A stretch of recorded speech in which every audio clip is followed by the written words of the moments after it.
Avuledi la massa.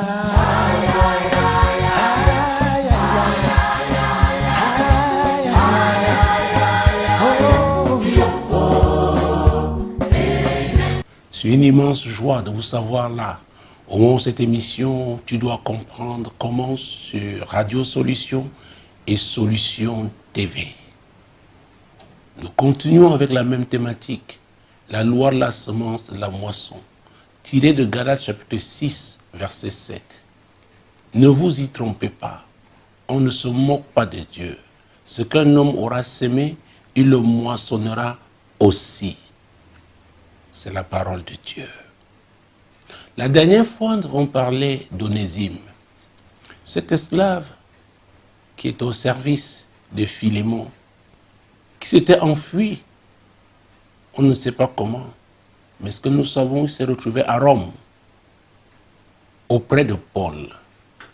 Et le ministère de l'apôtre Paul l'a positivement influencé, qu'il a été transformé. Il est devenu un disciple du Seigneur Jésus. Et Paul l'apôtre, ayant compris que la volonté de Dieu pour Onésime était qu'il retournât, n'est-ce pas, chez celui qui avait été son maître. Mais il devait retourner en tant qu'un homme libre, un disciple du Seigneur. Et Paul donc a entrepris cette démarche d'intercession auprès de Philémon pour qu'il reçoive désormais le frère Onésime. Et Paul s'est appuyé lui-même sur l'investissement, oui, les services qu'il a rendus à Philémon dans le cadre du ministère. Et c'est très important, mesdames, c'est très important, messieurs. De ce côté du monde, on croit souvent que l'influence qu'on doit avoir sur les hommes doit venir de la corruption ou alors du pouvoir de leur nuire, la pression qu'on peut leur faire, n'est-ce pas, avec la force. Mais je dois vous dire, mesdames, messieurs, le ministère en Christ exerce une influence extraordinaire dans la vie des gens. Philémon était certainement un homme d'un certain niveau. Et Paul était conscient que son ministère avait touché. Donc Jésus avait touché Philémon. Et il avait, au travers de ses écrits, on peut le dire, une certaine autorité sur Philémon. Et c'est pourquoi nous allons lire, pour commencer, le verset 21. Parce que le livre de Philémon n'a qu'un seul chapitre. Philémon, c'est juste après Tite, n'est-ce pas? Philémon, verset 21. C'est en comptant sur ton obéissance que je t'écris, sachant que tu feras de même, au-delà de ce que je dis. Oh mon Dieu. C'est en comptant sur ton obéissance que je t'écris, sachant que tu feras de même au-delà de ce que je dis. Vous voyez ça? Il n'a pas vouvoyé, il a tutoyé. Et quand il fait appel à son obéissance, c'était en considération, n'est-ce pas, de la place qu'il avait. Une place élevée, parce que l'élévation ne vient ni de l'Orient ni de l'Occident, mais l'élévation vient de l'Éternel. L'élévation vient de Dieu. Et c'est Jésus-Christ qui avait appelé l'apôtre Paul au ministère. Donc il savait qu'il avait cette autorité apostolique. Il savait que son autorité était crédible. Parce que le ministère de l'apôtre Paul avait des fruits probants. C'est très important, mesdames. C'est très important, messieurs. Donc on ne s'impose pas par la force ou en corrompant les gens. La volonté du Seigneur est que nous servions. Il y a la puissance dans le service. Même les enfants savent reconnaître ceux qui les servent. Parce que le service en Jésus qui se fait avec amour, avec respect, avec vérité, avec justice. Oui, on ne s'attend pas à recevoir une récompense des hommes. C'est Dieu que l'on sert. C'est très important. Donc le service est une semence. Onésime a été transformé. Nous l'avons vu la dernière fois. L'apôtre Paul disait qu'il aurait voulu l'avoir à ses côtés comme serviteur. Mais parce qu'il était attaché à accomplir sa mission, celle que le Seigneur lui avait confiée. Et il tenait aussi que tous ceux, n'est-ce pas, qu'il influençait dans le ministère, accomplissent la volonté de Dieu. C'est très important. C'est pourquoi il l'a renvoyé chez celui qui fut son maître. La Bible déclare dans Ecclésiaste chapitre 7, verset 8 à sa partie A, « Mieux vaut la fin d'une chose que son commencement. » Onésime ne pouvait bien finir sa vie sur cette terre, sa marche avec le Seigneur, que s'il y avait une véritable réconciliation avec Philémon, qui fut son maître. Et l'apôtre Paul ne pouvait pas envoyer Onésime s'il n'était pas convaincu que sa conversion était authentique. Mesdames, Messieurs, il y a beaucoup de gens à l'église aujourd'hui. Beaucoup parlent du Seigneur, mais à vrai dire, ne sont pas convertis. Et on ne peut même pas témoigner d'eux. La dernière fois, je posais encore la question de savoir qui peut se tenir pour vous. L'apôtre Paul s'est tenu pour Onésime, un esclave qui s'est évadé. Et nous l'avons vu. La loi de Rome prévoyait qu'une telle personne soit mise à mort. Mais sa transformation par la parole de Dieu, par le ministère de l'apôtre Paul, a fait de lui un homme recommandable. Qui peut vous recommander? Qu'est-ce que vous faites pour encourager les gens véritablement à se tenir pour vous? Je ne parle pas des actes qu'on pose avec ruse, avec malice, avec hypocrisie. Parce que quand on le fait, on est au service du diable. C'est pourquoi j'ai parlé de la vérité tout à l'heure. J'ai parlé de l'amour tout à l'heure. J'ai parlé de la justice tout à l'heure. C'est très important, mesdames. C'est très important, messieurs. Philémon, je m'attends à ce que tu m'obéisses. Et que tu ailles même au-delà. Paul savait que Philémon, lui-même, en lui obéissant, oh, c'était une bonne semence pour lui. Pour Philémon. Quel que soit le statut social qu'il pouvait avoir, Paul avait une certaine autorité. Et cette autorité venait du Seigneur lui-même, venait de Dieu. Et aujourd'hui, la notion d'autorité est très malmenée. Parce que chacun l'interprète comme il veut. Beaucoup ne voient qu'une occasion de tirer bénéfice des autres, d'exploiter d'autres,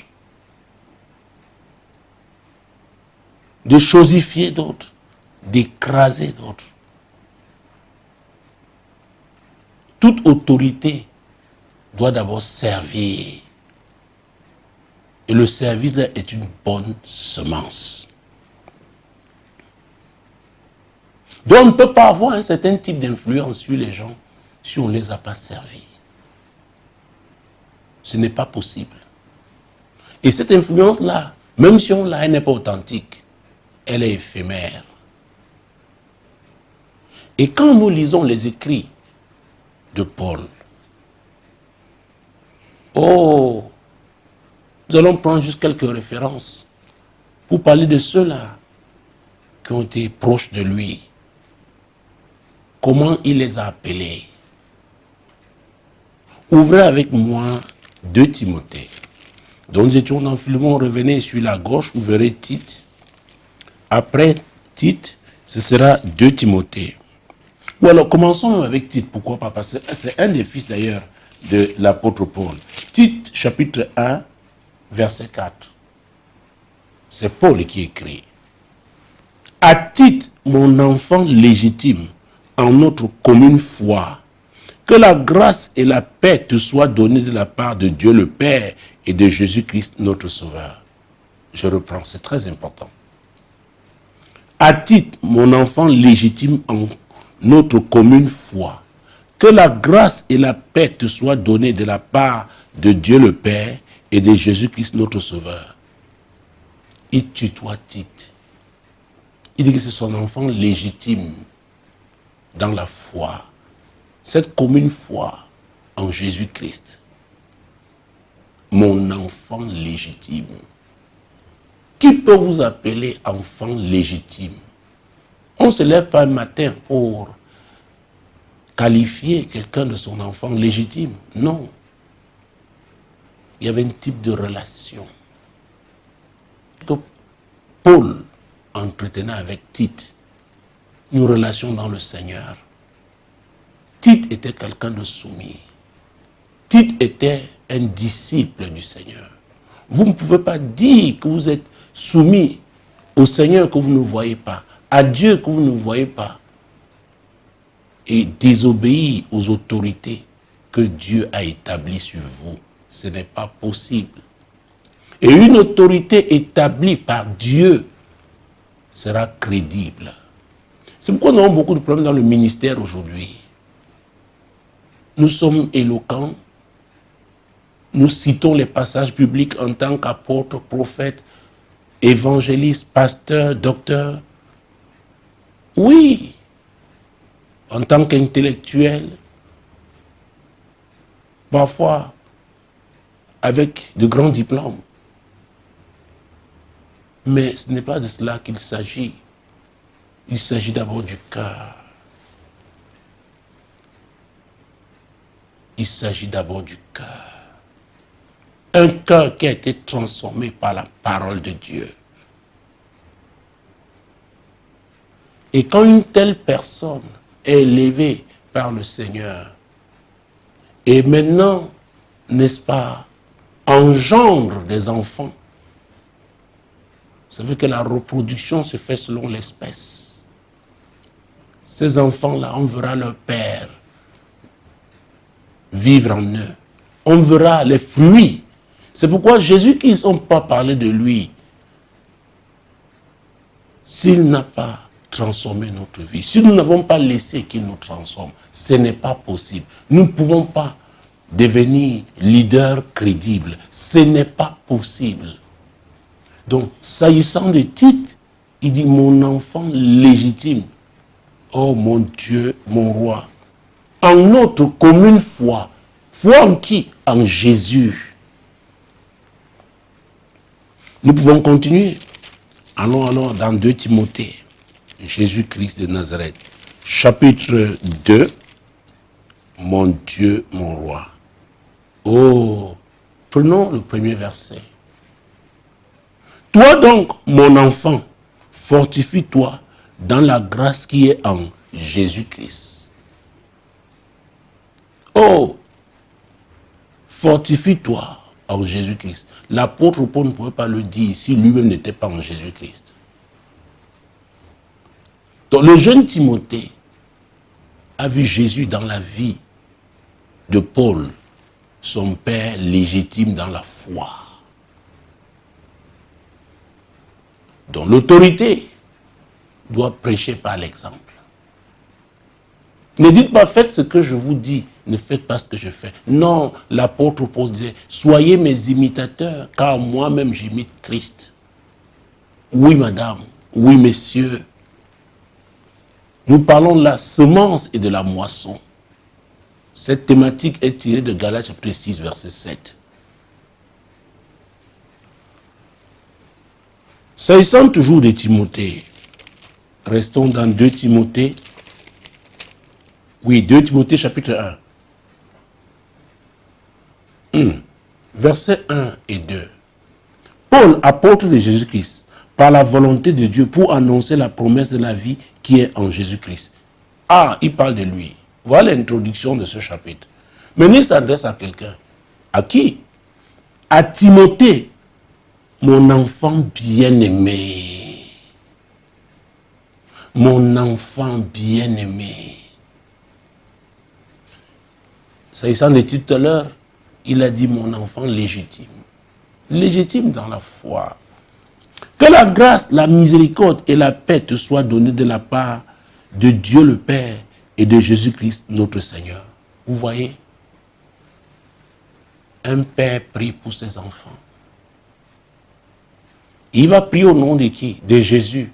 Parce que lui-même s'est d'abord soumis à Jésus. Qui est votre père? Votre père légitime dans la foi. Vous êtes l'enfant de qui? On le dit souvent, tel père, tel fils. Oui, madame. Oui, monsieur.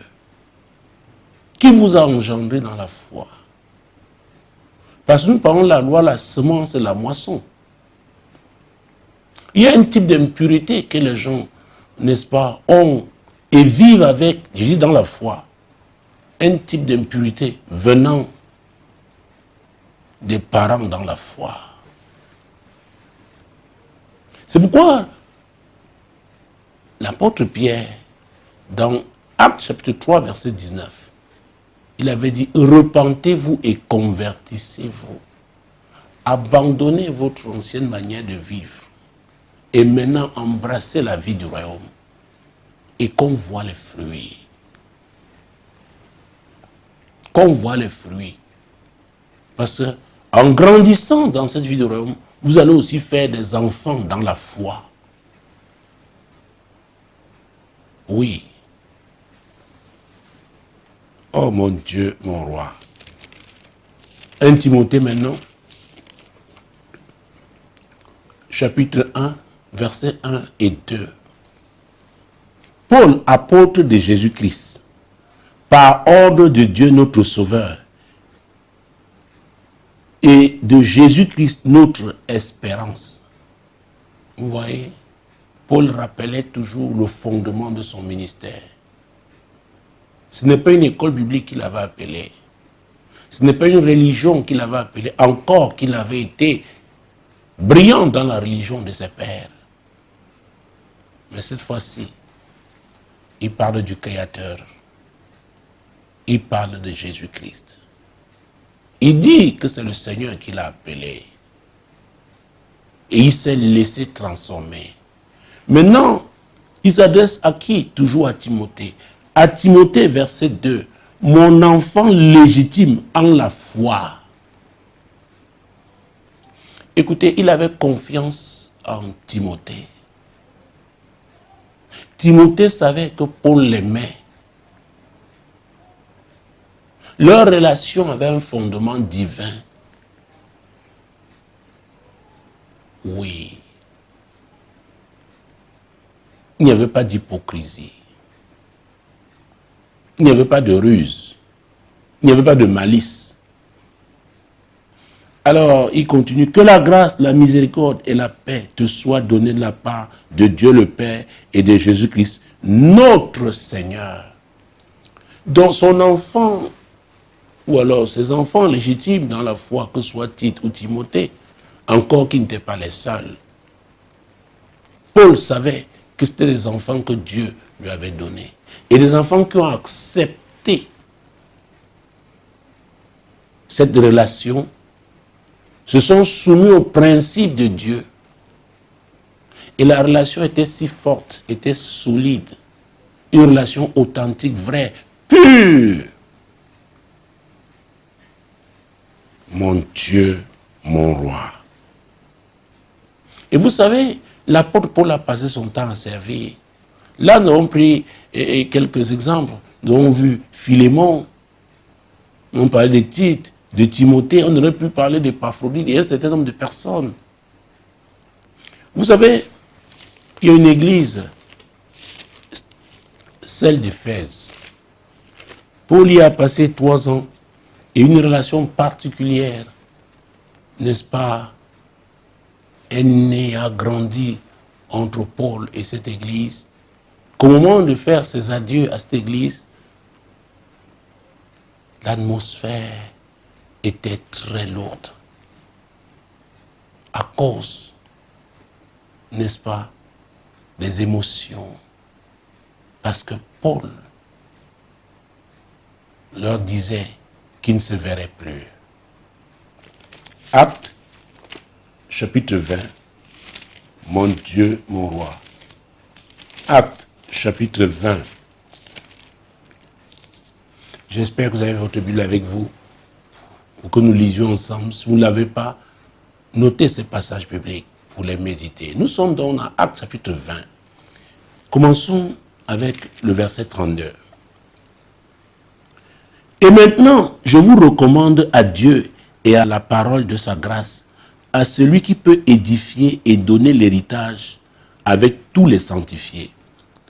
Oh mon Dieu, Paul dit, Dieu m'a utilisé pour vous enseigner en tant qu'apôtre. Maintenant, comme je m'en vais, on ne se verra plus.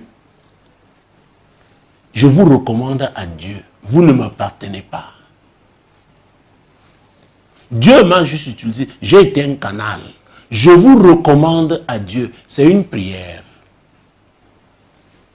Mon Dieu. Il s'adressait aux anciens d'Éphèse. Mon Dieu, mon roi. Verset 33. Je n'ai désiré ni l'argent, ni l'or, ni les vêtements de personne. Oh. En d'autres termes, je vous ai servi. J'ai accompli ma mission. Je n'ai exploité personne. Je n'ai manipulé personne. Oui. Verset 34. Vous savez vous-même que ces mains ont pourvu à mes besoins et à ceux des personnes qui étaient avec moi. Je vous ai montré de toute manière que c'est en travaillant ainsi qu'il faut soutenir les faibles et se rappeler les paroles du Seigneur qui a dit lui-même, il y a plus de bonheur à donner qu'à recevoir. Je vous ai montré l'amour du Seigneur. J'ai toujours été à votre service. J'ai toujours donné parce qu'il y a plus de plaisir à donner qu'à recevoir. Je ne vous ai pas exploité. C'est ce que l'apôtre Paul est en train de dire aux Éphésiens. Oui, madame, oui, messieurs. C'est très important. Vous savez, les gens luttent pour arriver à certaines positions parce qu'ils pensent à eux-mêmes. Et je suis convaincu que si les gens pensaient au service, très peu lutteraient pour occuper certaines positions, en commençant par l'Église. Donc Paul ne s'est pas servi, il a servi. Jésus, oh mon Dieu. Verset 36. Après avoir ainsi parlé, il se mit à genoux et il pria avec eux tous. Il pria à qui? Il s'adressa à qui? Au Seigneur. Il reconnaissait qu'il n'était qu'un instrument divin. Ce n'était pas par sa force. Vous savez, aujourd'hui, les gens croient que c'est le fait de mémoriser les passages bibliques. C'est l'éloquence. C'est la formation universitaire qu'on a eue qui donne l'autorité. C'est le service. Voilà la bonne semence. Le service. Le service. Et on ne peut pas servir dans le Seigneur sans l'amour. et a plus de plaisir à donner qu'à recevoir. Verset 37. Et tous fondirent en larmes, et se jetant au cou de Paul, ils l'embrassaient. Vous voyez ça? Ils fondirent en larmes. La relation était vraie. C'était leur père dans la foi. Cette relation était authentique. Verset 38. Affligé surtout de ce qu'il avait dit, qu'il ne verrait plus son visage. Et il l'accompagnait jusqu'au navire. Voilà le type de relation qui existait entre Paul et les chrétiens d'Éphèse. Et particulièrement les anciens, c'est des leaders qu'il avait formés et ont atteint un certain niveau. Et eux aussi devaient montrer l'exemple en servant les autres, en étant intègres. Oui, il n'y a pas de service en Christ sans l'intégrité. Vous savez, ce discours de Paul me fait penser à un grand homme dans l'Ancienne Alliance. Je veux parler du prophète Samuel. Parce que, en son temps, quand lui aussi devait faire ses adieux à Israël, je vais lire, prenons ce verset, c'est 1 Samuel chapitre 12, mon Dieu, mon roi. Nous allons lire les versets 2, 3, 4, 5, 1 Samuel chapitre 12. Mon Dieu, mon roi. Me voici, rendez témoignage contre moi, en présence de l'Éternel et en présence de son oint. De qui ai-je pris le bœuf? De qui ai-je pris l'âne? C'est Samuel qui parle. Il était déjà un vieil homme. Il avait servi Israël. Oh mon Dieu, il avait oint de roi. Et c'est lui, le père spirituel de David. Continuons. Qui ai-je opprimé et qui ai-je traité durement? De qui ai-je reçu un présent pour fermer les yeux sur lui? Je vous le rendrai. Alors, Samuel est l'homme qui tranchait des situations difficiles, qui rendait justice. C'est le dernier juge d'Israël. Quand il dit qui ai-je traité durement, ça veut dire est-ce qu'il a maltraité quelqu'un? Est-ce qu'il a pratiqué une injustice contre quelqu'un? Mais il était rigoureux. On ne peut pas servir Dieu sans rigueur. La Bible déclare, et c'est dans le livre de Daniel, que ceux qui connaîtront leur Dieu agiront avec fermeté. Il avait été un homme ferme, il n'avait pas été complaisant, laxiste, tolérant. Un homme juste.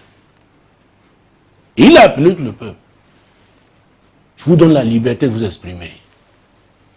Continuons, verset 4. Ils répondirent, tu ne nous as pas opprimés, tu ne nous as point traités durement, et tu n'as rien reçu de la main de personne. Il était incorruptible, parce qu'il craignait Dieu. Donc il était au service du peuple. Verset 5.